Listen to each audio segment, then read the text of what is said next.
Speaking of our guest, a huge thanks to Miss Kalyani for joining us and sharing her journey on our show. She truly is an inspirational lady, coming from rural background, studying in Telugu medium and reaching to this level is not easy. It's an achievement.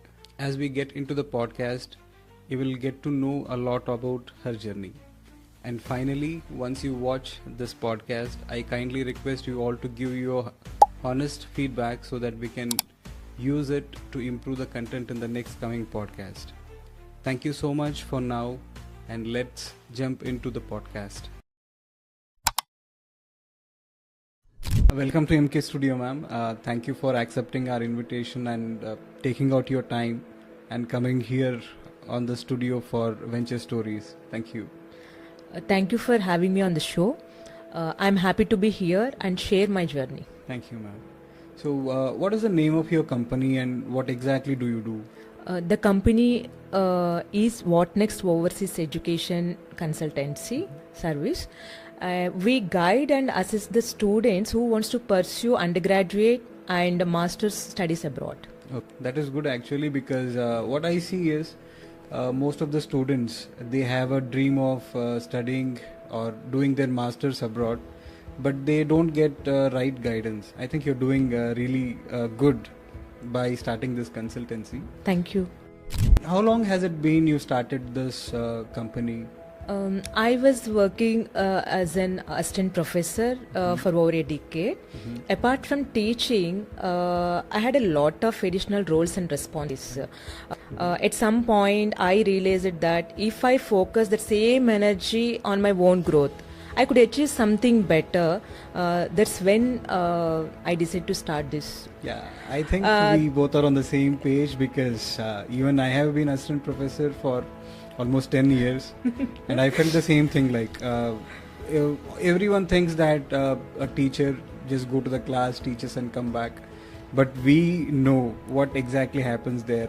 There are a lot of roles and responsibility apart from teaching. Yes. I think this is one of the reason why I wanted to start my own venture. Yeah, I'm getting into venture soon. I'll be having my own business, and this podcast is again the reason why I started. So I wanted to invest energy, whatever I have learned, to start something on my own. So this is a product of the same thing. Good. Yeah. Out of curiosity, I'm asking this, ma'am. There are so many options in the market for starting a new venture, but why did you use overseas consultancy? As I mentioned, I was in a teaching profession. Right. Apart from teaching, we were assigned a role of mentoring the students, Right. where I used to counsel and I discovered that I was naturally good at counseling. So I wanted to use the same strength to build something meaningful. Right. That's what inspired me to start my own overseas education. Did you like counseling when you were a faculty, when you were a teacher? Yes.